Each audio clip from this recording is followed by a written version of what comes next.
तकरीर ते बेनती करांगा प्रोफैसर शमसुल इस्लाम हुणां नूं जिहड़े दिल्ली तो आए हैं, निशांत नाट्य मंच के निर्देशक हैं, सभाचारक कामे हैं, राजनीति शास्त्र के विद्यार्थी भी हैं, पढ़ाते भी हैं, जिन्होंने 1857 के गदर से काम भी किया है, किताबां भी लिखियां, उन्हें 2 किताबां रिलीज़ भी करने जा रहे हैं। जैसे उन्होंने बेनती है कि वह 57 का गदर जो गदर लहर 13-14 तो बाद उठी वो अंतर संबंधों बारे साढ़े नाल विचार साझे करन प्रोफैसर शमसुल इस्लाम जी। प्रोफेसर परविंदर जी, बहुत धन्यवाद आपका मुझे अवसर देने का। और मैं बहुत शुरू में ही आप सबसे एक माफ़ी चाहता हूं कि मैं पंजाबी में अपनी बात नहीं रख पाऊंगा, लेकिन आसान सी हिंदुस्तानी में आपसे बात करूंगा। तो ये माफ़ी के साथ मैं अपनी बात शुरू करता हूं। और सबसे पहले मैं शहीद यादगार समिति का बहुत धन्यवाद करता हूं, देश भगत यादगार समिति का, कि मेला गदर शताब्दी में मेरे को मौका दिया गया अपनी बात रखने का। और गदर लहर के अलग अलग उभार जो आज का विषय है उस पर मैं अपनी बात रखूंगा। और सबसे पहले मैं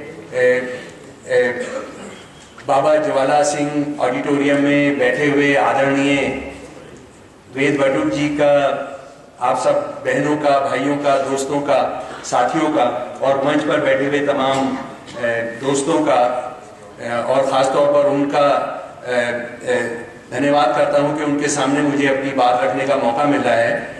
और जो 3 पर्चे पढ़े गए वो इतना दिमाग को ताजगी और ताकत देने वाले थे कि मुझे लगता नहीं कि उसके बाद और क्या बात की जा सकती है, लेकिन मैं आपके सामने अपनी बात रखने की कोशिश करूंगा। और बात इससे शुरू करूंगा कि हम चाहे गदर आंदोलन हो या 1857 का आंदोलन हो या भगत सिंह, राजगुरु सुखदेव, अशफाकुल्लाह राम प्रसाद बिस्मिल की वो क्रांतिकारी लहर हो जो आतंकवाद से निकलकर समाजवाद की ओर आती है और मजदूर किसानों को, नौजवानों को संगठन करने की बात करती है, कि इन सब आंदोलनों के साथ शासक वर्ग हमेशा से एक रवैया अपनाते हैं।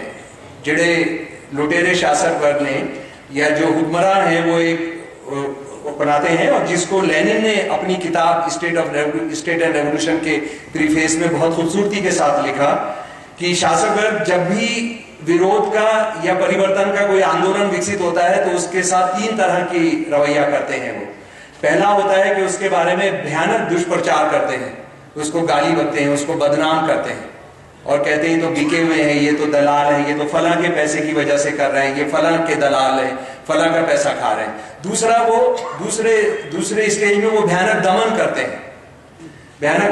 हैं और उसको मिटाने की कोशिश करते हैं। वो ये सोचते हैं कि अगर लोगों को आप खत्म कर देंगे, लोगों को उनकी हस्ती उनकी मिटा देंगे तो फिर उनके विचार भी मर जाएंगे। लेकिन उसमें भी जब कामयाब नहीं होते हैं तो वो इन तमाम बदलाव के आंदोलनों को गोद लेते हैं, वो इनको कोऑप्ट करते हैं और ये कहते हैं अरे भाई इसमें और हम में तो कोई अंतर ही नहीं है। और इसका उदाहरण इतिहास में बहुत पहले से हम देखते हैं। जिन लोगों ने ईसा को सूली पर चढ़ाया था वही रजवाड़े, वही राज करने वालों ने ईसाई धर्म को अपनाया और कहा कि हम तो सबसे बड़े ईसाई हैं। हम इतिहास में इस बात को बहुत अच्छे तरीके से जानते हैं। गदर आंदोलन के साथ भी जो हमने देखा, हम इस बात को जानते कि कांग्रेस सरकार को या जो भी दिल्ली में सरकार रही उसको भी गदर आंदोलन की याद आई और उन्होंने ये कहा कि हम भी इसके 100 साला वो मनाएंगे। हालांकि उनको मनाने के लिए कुछ भी नहीं था, पर उन्होंने उसका एक लगभग 300 करोड़ रुपया उसके लिए रखा। वो भी गदर आंदोलन के साथ हो गए।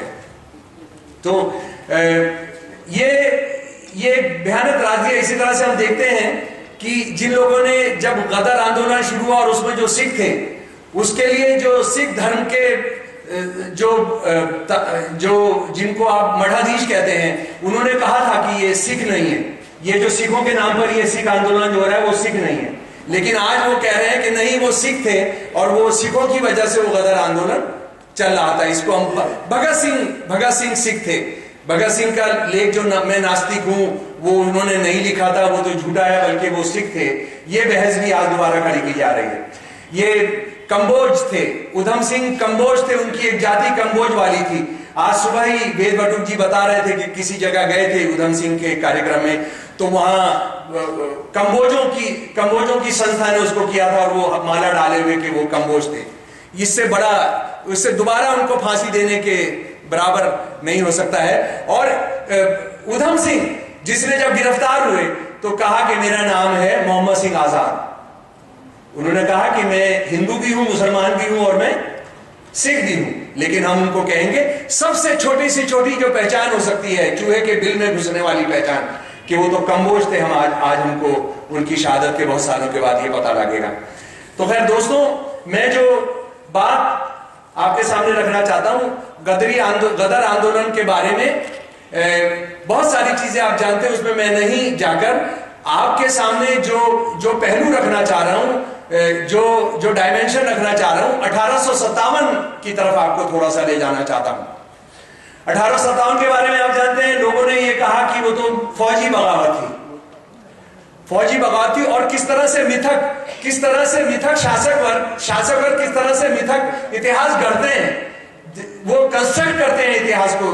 हिस्ट्री में कहा जाता है कि construction of history, construction of myths, उसको गढ़ा जाता है। और एक उदाहरण थोड़ा अपने विषय से हटकर आपको बताना चाहूंगा। शाहजहां का देखिए, शाहजहां के जमाने, शाहजहां को कहा जाएगा वो गोल्डन पीरियड था मुगल राज का। क्यों गोल्डन पीरियड था? क्योंकि उसने बहुत बिल्डिंगें बनाई, उसने बहुत महल बनाए। ये शाहजहां की स्थापना हो गई, शाहजहां बहुत महान था। लेकिन मैं आपको यह भी बताना चाहता हूं कि शाहजहां के जमाने में बहुत महल, बहुत किले इसलिए बने क्योंकि सबसे ज्यादा अकाल पड़ रहे हैं। किसान जो है, कोई काम धंधा नहीं है, मर रहे हैं, लेकिन किसानों को जिंदा रखना जरूरी है राजा के लिए, क्योंकि अगर किसान मर जाएंगे तो मुगल राज भी खत्म हो जाएगा। इसलिए आप क्या करेंगे? आओ खाना खाओ और मेरे लिए महल बनाओ, आओ खाना खाओ मेरे लिए दिल्ली में किला बनाओ, आओ खाना खाओ मेरे लिए, आओ आगरा के अंदर और ये किला बना। लेकिन मिथक है कि शाहजहां बहुत महान राजा था, शाहजहां का गोल्डन पीरियड था। लेकिन ये गोल्डन पीरियड मौत का पीरियड था किसानों के लिए, और वो जिंदा रहे इसके लिए ये महल और किले बने। वो कोई ऐसा प्यार करने वाला अपनी बीवी को नहीं था। हम सब भी अपनी बीवियों को बहुत प्यार करते हैं, हाँ, लेकिन हम राजा भी नहीं है, और हमारे जमाने में किसानों का अकाल भी नहीं पड़ रहा है कि उनसे हम फ्री में सिर्फ खाना देकर उनसे काम करवा देंगे। खैर, मेरी समझ ये है कि गदरी आंदोलन की जो 3 बहुत बुनियादी चीजें थी, साम्राज्यवाद के खिलाफ जंग, हिंदू मुसलमान सिख एकता, लगातार इनकलाब और कुर्बानी का जज्बा और प्रतिबद्धता, कमिटमेंट, ये 1857 के अंदर भी थी। माफ कीजिएगा, जरा इस पर आने से पहले एक और बात, जो मेरा जिस काम पर मेरे को अपने पर फख्र भी होता है, क्योंकि अभी जो हालात है उसमें तो फख्र होने वाला कुछ भी नहीं होता, अपने पर रोना ही रोना आता है। लेकिन वो ये है कि एक और मिथक जो शासक वर्गों ने पैदा किया था कि 1857 भारत इसलिए हार गया क्योंकि सिखों ने गद्दारी की थी। और बदकिस्मती से बहुत सिख इतिहासकार भी इस मिथ को मानते हैं। लेकिन मैं आपको बताना चाहता हूं, जब मैंने 10 साल सारी दुनिया से दस्तावेज जमा किए, तो सबसे जबरदस्त जो चीज निकलकर सामने आई कि 1857 की चप्पे की लड़ाई में सिख शामिल थे। हम में से कितने दोस्त और भाई ये जानते हैं, बहनें ये जानती हैं कि 1857 में दिल्ली का जो पूरा मोर्चा था, उस पर कारतूस बनाने का जो क्रांतिकारी सेना थी, मैं उसको विद्रोही सेना नहीं कह रहा, मैं उसको क्रांतिकारी सेना कह रहा हूं। उसको कारतूस का काम सिर्फ सिख सिपाही करते थे, कारतूस बनाने के माहिर थे। दिल्ली के अंदर 1857 मई में जब दिल्ली शहर के अंदर घेर दिए गए इनकलाबी क्रांतिकारी, तो दिल्ली शहर के जो 5 बड़े दरवाजे थे, कश्मीरी गेट, बोरी गेट, अजमेरी गेट, ये जो और 2 बड़े जो दरवाजे थे दिल्ली गेट, ये इन पर पहरा देने का काम सिखों को दिया जाता था। सिख जो सिपाही थे, दूसरों को कहा जाता था अब अंदर की सारी व्यवस्था देखेंगे, बाहर कब हमला करना वो करेंगे, लेकिन जो चौकीदारी करनी है, असली जो सबसे नाजुक मोर्चे हैं, उस पर सिख रहेंगे। मैंने जब जासूसों के खत मुझे प्राप्त हुए और जासूसों के खतों से पता लगा कि किस तरह से बनारस के अंदर पूरी सिख आर्मी जो थी उसने विद्रोह कर दिया। जो एक पंजाब का एक राजा था, उसको बनारस में बंदी बनकर रखा गया था, उसने किस तरह से विद्रोह कर दिया और वहां पर जो सिख सिपाही थे उन्होंने विद्रोह किया। किस तरह से वो सैकड़ों सिख सिपाही जो आ रहे हैं और मुगल शहंशाह की सेना में शामिल हो रहे हैं। ये अंग्रेजों के दस्तावेज, अंग्रेजों के जासूसों के कहे हुए, और उनसे ही पता लगता है, क्योंकि हमारा तो अपना कोई इतिहास लिखा नहीं गया। शाहजहां के जो किसान जो मारे गए, जो सिर्फ भूख पर महल बनाते थे, उनका इतिहास तो किसी ने लिखा नहीं। शासक वर्गों से ही हमको पता लग रहा है, अंग्रेजों के डिस्कोर्स से ही हमको पता लग रहा है कि कितने सिख मारे गए, कितने सिख शहीद हुए। 1857 की भी 19 सितंबर 1857 को अंग्रेज सेना दाखिल होती है, और सबसे ज्यादा जो कुर्बानी जो सबसे पहले मोर्चे पर करते हैं वो सिख सिपाही करते हैं, वो सिख इनकलाबी करते हैं। और 3 लीडिंग कमांडर, रीड्स, गिरिफ्थ और निकलसन, तीनों के तीनों 3 दरवाजों पर मारे जाते हैं शुरू के 4-5 घंटे के अंदर। और सबसे आगे मोर्चे पर सिख सिपाही, ये सिख सिपाही है जो मोरी गेट के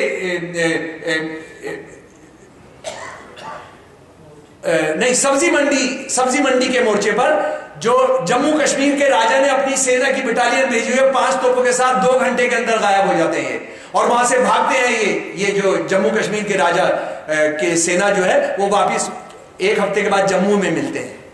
ये अंग्रेजों के दस्तावेजों से मैं आपको बता रहा हूं, उनका रोज की जो उनकी डायरियां उस पर बता रहा हूं।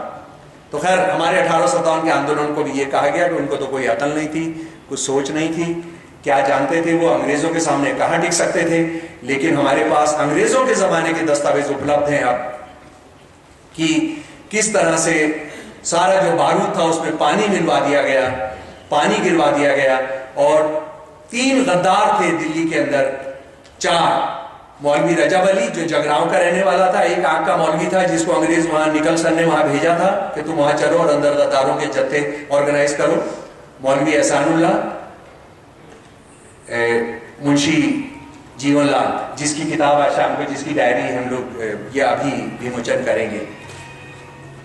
और इन लोगों ने दरवाजे खुलवा दिए, जब अलग अलग मोर्चों पर लड़ाई हो रही थी दरवाजे खुलवा दिए। 19 सितंबर की रात को अंग्रेज दाखिल होते हैं और निकलसन मारा जाता है, 2 अलग कमांडर मारे जाते हैं। और जो इनका चीफ है, चीफ अपनी बीवी को खत लिख रहा है कि अगर हम शहर भी घुस भी जाएंगे तो हम उसको रख नहीं पाएंगे।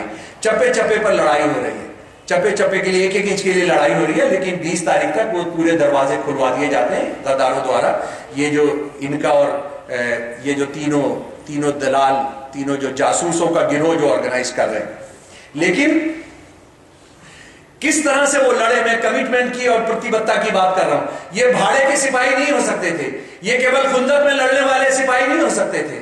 ये क्या, अंग्रेजों के दस्तावेजों से मैं आपको बता रहा हूं, अंग्रेज सेना के एक सैन्य अधिकारी मेटकाफ ने बुंदेलखंड में इनकलाबियों ने किन संसाधनों के साथ जंग लड़ी, उनको बयान करते हुए लिखा।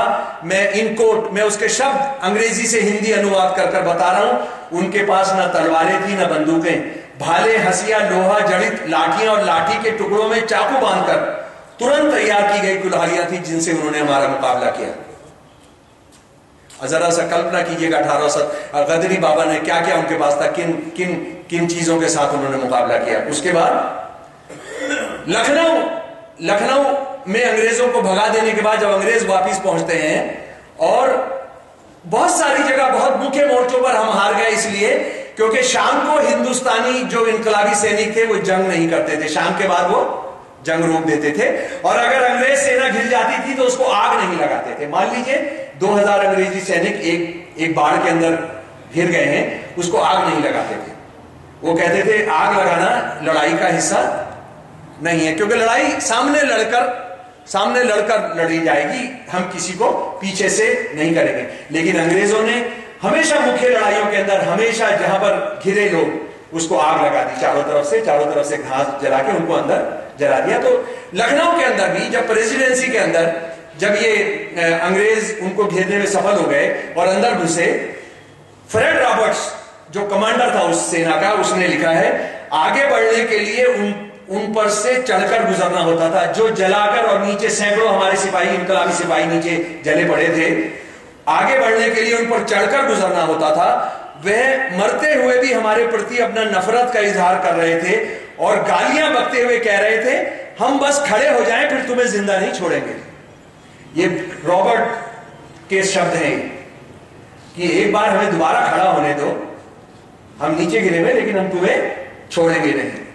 उसके बाद हिंदू मुसलमान सिख एकता, हम पता नहीं क्यों नहीं जानते हैं अपनी इस विरासत को, और विरासत शासक वर्गों के द्वारा लुटेरों के जरिए हमको पता लगती है हमारी विरासत क्या है। मैं आपको तराना बता रहा हूं, अजीमुल्लाह शाह ने 1857 का जो तराना लिखा था जिसको सारी सेना परेड करती थी और गाती थी। क्या अगर मैं आपको ये नहीं बताता और आप ये सुने तो आप यकीन करेंगे कि 1857 मई में लिखा हुआ ये तराना है? मैं आपको पढ़ कर सुना रहा हूं। हम हैं इसके मालिक हिंदुस्तान हमारा, पाक वतन है कौम का जन्नत से भी प्यारा। जरा कंसेप्ट देखिए देश का, कोई ऐसा नहीं है मैं किसी राजा के लिए आया हूं या किसी और के लिए आया हूं। ये हमारी मिल्कियत हिंदुस्तान हमारा, इसकी रूहानियत से रोशन है जग सारा। रूहानियत मतलब अध्यात्म।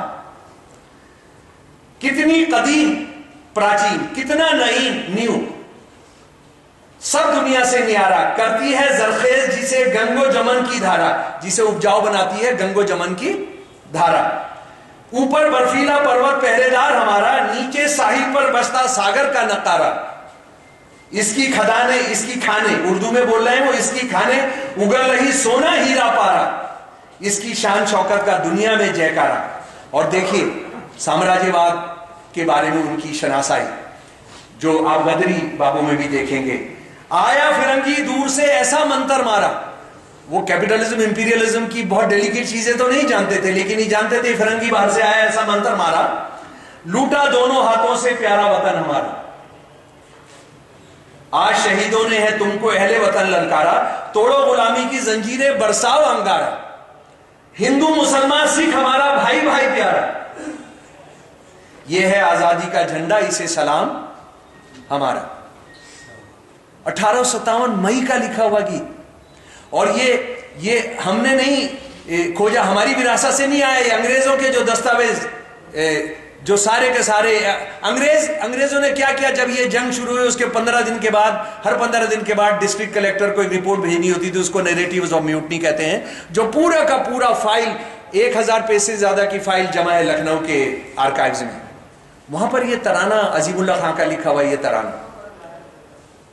जरा सा आप सोचिए। और साम्राज्यवाद के बारे में अंग्रेजों ने जो वर्तान किया कि भारत की जनता की क्या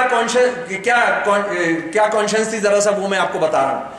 थॉमस लॉ एक कमांडर है जो मेडिकल अफसर भी है, और ये औरंगाबाद से सेना आ रही है। ये सेना वो है जो ग्वालियर वगैरह होते हुए कानपुर आएगी, और ये वो सेना है जो रानी लक्ष्मीबाई को भी हराती है। और हम ये जानते हैं कि रानी लक्ष्मीबाई जो है झांसी में नहीं हारी, रानी लक्ष्मीबाई हारी ग्वालियर में, क्योंकि वहां सिंधिया, उनका ये कहना था सिंधिया जो सबसे बड़ा दलाल है अंग्रेजों का, अगर उसको खत्म नहीं करेंगे तो भारत नहीं बचेगा। और ये सिंधिया वही है जहां आरएसएस पैदा होती है, ये सिंधिया परिवार वही है जहां पर आरएसएस के सारे लोग जाकर छुपते हैं गांधी की हत्या के बाद। मैं उनकी ऑटोबायोग्राफी सन 1858 के अंदर इंग्लैंड में छपी। मैंने एक बार एक आदमी से पूछा, अंग्रेजी से हिंदी अनुवाद मेरा है, मैंने एक बार एक आदमी से पूछा कि वह इस देश के लोगों और यहाँ के शासकों के बारे में क्या सोचता है। उसने बहुत अहम जवाब दिया। एक साधारण आदमी, ये सैनिक, अंग्रेजी सेना चल रही है, एक किसान बराबर में गुजरा, ये रुक गया। थॉमस लॉ जो है, और थॉमस लॉ ने उससे पूछा तुम हमारे बारे में क्या सोचते हो। उसने कहा साहब, जंगल, पेड़, नदियां, कुएं, तमाम गांव और पवित्र नगर सब सरकार बहादुर के हैं, यानी ईस्ट इंडिया कंपनी के हैं। सब कुछ उनके कब्जे में है, हर चीज। बहुत खूब। और हम कर ही क्या सकते हैं, यानी हम गदर के अलावा कुछ नहीं कर सकते, सबको आपके कब्जे में। और थॉमस लो जो थोड़ा सा ईमानदार था, थोड़ा सा चार्टिस्ट था, उसकी जो जीवनियों से पता लगता है, जो चार्टिस्ट मूवमेंट था जिसमें कुछ पादरी लोग कहते थे गरीबों का थोड़ा मदद करो, उनके लिए यतीम खाना खोलो, उनके लिए सब करो। वो देखिए क्या कहता है अपनी ऑटोबायोग्राफी में। तबाही गरीबी की मार थी, मानो जमीन को कोड़ लग गई हो, और यह तेजी से विनाश की ओर बढ़ती जा रही हो। जिसके पास भी आंखें और कान इस्तेमाल करने के लिए हो, उसे एक क्षण के लिए भी यह शक नहीं हो सकता कि हमने इस शक्तिशाली देश के पैदावार के साधनों की पूर्ण रूप से अनदेखी की है और हमने अपने देश के नगरों में निर्मित रद्दी माल को इस देश के कोने कोने में थोप दिया है। इंपीरियलिज्म का पहला दौर, फाइनेंस कैपिटल से पहले, कि कच्चा माल लेकर जाते हैं और अपने आगे घटिया माल यहां पर लेकर आते हैं। ये किताब छप गई है 1858 में। ऐसा लगता है कि हमने एक ही प्रयास किया है कि यहां के उपयोगी पैदावार के संसाधनों को यूरोप से माल लाकर पूर्ण रूप से तबाह कर दिया जाए। ये देश किसानों का, ये देश कला, ये देश दस्तकारों का देश है और आप वो सारा माल ले आएंगे और उसके बाद जो पॉपुलराइजेशन, जो निर्धनीकरण का जो प्रोसेस चलेगा, हम उसको जानते हैं। 1857 की ये सोच है और 1857 की ये सोच गदरी बाबा, यानी लगभग 50 साल के बाद जो होता है, वो 50 साल के बाद इस सोच से पीछे तो जा ही नहीं सकते थे, इस सोच से आगे आना था। अगर कोई पागल ही हो गया है कि नहीं ये तो नहीं होता, सोच हमेशा पीछे जाती है, तो वो अपना सोच सकते हैं, लेकिन उससे आगे ही जाना था। और गदरी बाबू ने जो सबसे बुनियादी काम किया, जो सारा इतना व्याख्यान यहां पर हुए हैं कि किस तरह से उनकी सोच इंपीरियलिज्म के खिलाफ उनकी बहुत साफ सोच थी और ये विरासत वहां से चलनी ही थी। और ये विरासत आप देखेंगे आगे चलकर भगत सिंह तक आती है, ये बाद में कम्युनिस्ट आंदोलन तक आती है, ये कम्युनिस्ट आंदोलन तक आती है। आप देखिए कि अशफाक उल्लाह पहला व्यक्ति है जो समाजवाद की बात कर रहा है। भगत सिंह, राजगुरु, सुखदेव, चंद्रशेखर आजाद का जो ग्रुप है उसके अंदर, वो अपनी शहादत से पहले, ये 1919 की बात है, अपनी शहादत से पहले नौजवानों के नाम एक खत लिख रहा है और उस खत में वो संबोधित कर रहा है इश्तराकियों को, कम्युनिस्टों को, सोशलिस्ट को, कि तुम अपना चाल ढाल बदलो, तुम जो है तुम मजदूर नौजवानों को संगठित करो। और मैं आपको यह भी बताना चाहता हूं मेरे बुजुर्गों, मेरे दोस्तों, मेरी बहनों, मेरे नौजवान साथियों, कि जो काकोरी कांड में खजाना लूटा गया था, वो काकोरी खान का खजाना हथियार बनाने के लिए नहीं लूटा गया था। कोई मुझे बता सकते हैं किस लिए लूटा गया था? वो समाजवादी साहित्य छापकर उसको नौजवानों के बीच में, किसानों के बीच में, मजदूरों के बीच में ले जाने के लिए। काकोरी केस का जो लूटने गए थे, वो बिल्कुल उन्होंने किया था कि इस खजाने में लूटेंगे और उस खजाने से हम साहित्य छापेंगे, इस तरह की साहित्य, हम सोशलिस्ट साहित्य छापेंगे। ये विरासत हमारी, और ये विरासत इसीलिए हो पाई क्योंकि गदर आंदोलन हुआ, क्योंकि 1857 हुआ। उसके बाद हिंदू मुसलमान सिख एकता, हिंदू मुसलमान सिख एकता,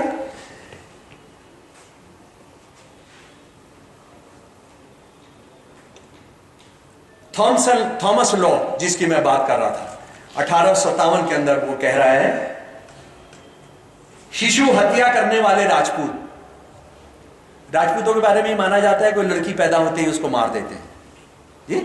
शिशु हत्या करने वाले राजपूत, संकीर्ण ब्राह्मण, धर्मान मुसलमान, आराम तलब मोटी तोंदों वाले मराठे, गाय के हत्यारे और गाय के पुजारी, सुअर से नफरत करने वाले और सुअर खाने वाले, अल्लाह परमेश्वर है और मोहम्मद उसके पैगंबर है और ब्रह्मा के रहस्यों को बुदबुदाने वाले सभी लोग इस काम में साथ हो गए थे। एकता। अवध के तमाम मुख्य सरदार, चाहे वो मुसलमान हो या हिंदू या सिख, एक हो गए हैं। ये विलियम रसल टाइम्स का कॉरेस्पॉन्डेंट आया था और ये पूरा 1857 में ये पूरा जो रोहिलखंड में और लखनऊ के अंदर जो आंदोलन था उसमें टाइम्स में रोज रिपोर्ट भेजता था। अवध के तमाम मुख्य सरदार, चाहे मुसलमान हो या हिंदू या सिख, एक हो गए हैं और शपथ ले चुके हैं कि वो अपने नौजवान बादशाह ब्रिटिश कदर के लिए अपने खून का आखिरी खतरा भी बहा देंगे। 1857। तो गदरी बाबू में इससे अलग हो ही नहीं सकता था अगर वो भारत की आजादी की बात कर रहे थे, अगर वो उसकी मुक्ति की बात कर रहे थे, तो मुक्ति केवल साम्राज्यवाद से ही हो सकती थी। उसके बाद एक और बात, हालांकि कल जब मैं यहाँ पर पहुंचा था तो वो जिक्र हो रहा था, हम लोग बैठे थे बाहर मेज पर, तो एक दोस्त थे यहाँ पर शायद बैठे हैं कि वो 5वीं लाइट इन्फेंट्री जो सन 1915 के अंदर सिंगापुर के अंदर, जिसमें से 47 लोगों को सामने खड़े कर गोली मार दी गई थी, आप थे जी वो, और सारे मुसलमान थे।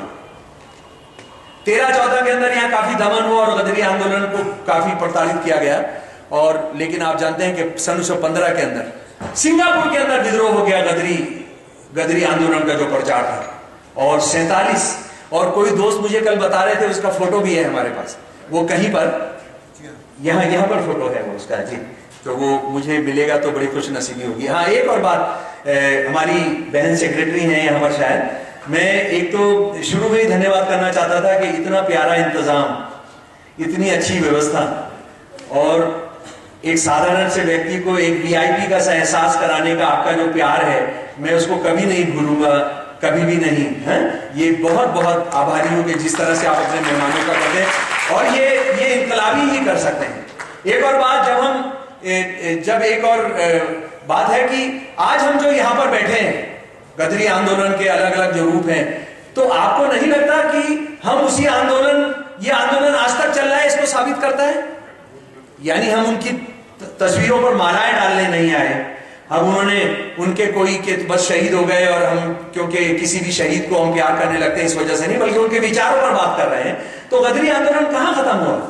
ये भी तो आज एक रूप के अंदर, जो आपने सेमिनार का विषय रखा है, ये भी तो एक रूप है उसका, और बगैर विचारों के हथियार भी काम नहीं करेंगे। और जिन्होंने बिना विचारों के हथियार चलाए, उन्होंने क्या किया? कम्युनिस्ट आंदोलन का भी हाल वो भी हम जानते हैं, क्योंकि बंदूक के लिए भी विचार चाहिए। हाँ, मैं किसी पर जजमेंट पास नहीं कर रहा हूं, लेकिन मैं कह रहा हूं कि विचार तो चाहिए ही होंगे, विचारों के बिना तो बहुत मुश्किल हो जाएगी। शायद समय भी हो रहा है जी। मैं आखिर में एक गीत के साथ अपनी बात खत्म कर रहा हूं, और मैं, क्योंकि हम भी जिंदा हैं, निशान जिंदा है, आप सब जिंदा हैं, तो गदर आंदोलन तो मरेगा नहीं। और उन्होंने जो गदर सोचा था, गदर का मतलब था पूरी व्यवस्था को उखाड़ फेंकना, निकाल फेंकना, लेकिन नया भी बनाना। हम लोग वो नहीं हैं जो कूड़े का इंतजार करते रहेंगे कि कूड़ा और खराब स्थिति में पहुंचे और बीमारी फैलाए, बल्कि हम कूड़े को खाद बनाएंगे, और खाद से हम नई फसल उगाएंगे। ये गदरी बाबू का जो है, और उसमें बंदूक भी कभी आएगी तो बंदूक आएगी, लेकिन पहले सब लोग तो लामबंद होंगे। मैं एक गीत कई साल पहले यहाँ पर था, तो ये था कि लाल झंडा नहीं ले सकते थे इस स्टेज पर, लेकिन मैं तो लाल झंडे वाला गीत गाऊंगा। और आज शहीद ये गदर आंदोलन तैयार होगा तो लाल झंडा उनके हाथ में होगा जरूर। मैं ये आपके सामने रख रहा हूं। लाल झंडा लेकर कॉमरेड आगे बढ़ते जाएंगे, तुम नहीं रहे इसका गम है पर फिर भी लड़ते जाएंगे। लाल झंडा लेकर कॉमरेड आगे बढ़ते जाएंगे, तुम नहीं रहे इसका गम है पर फिर भी लड़ते जाएंगे। इस जहान के सारे नौजवान चल पड़े हैं आज तेरी राहों पे।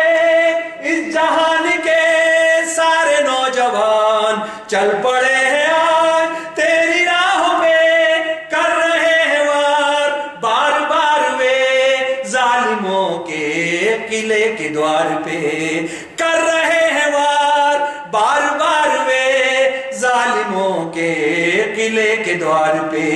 भूखे पेटों से आ रही सदा एक नया जहान हम बनाएंगे। लाल झंडा लेकर कॉमरेड आगे बढ़ते जाएंगे, तुम नहीं रहे इसका गम है पर फिर भी लड़ते जाएंगे। लाल झंडा लेकर कॉमरेड आगे बढ़ते जाएंगे। कृषक श्रमिक के हर समूह से उठ रहे हैं आज नारे क्रांति के। कृषक श्रमिक के हर समूह से उठ रहे हैं आज नारे क्रांति के। जुल्म और मौत के खिलाफ आज लड़ने की कसम खा रहे हैं हम। जुल्म और मौत के खिलाफ आज लड़ने की कसम खा रहे हैं हम। विश्व को स्वतंत्र करके जुल्म से शोषण का नाम हम मिटाएंगे। लाल झंडा, एक बार तो गा दीजिए मेरे साथ। लाल झंडा लेकर कॉमरेड आगे बढ़ते जाएंगे, तुम नहीं रहे इसका गम है पर फिर भी लड़ते जाएंगे। धन्यवाद कॉमरेड।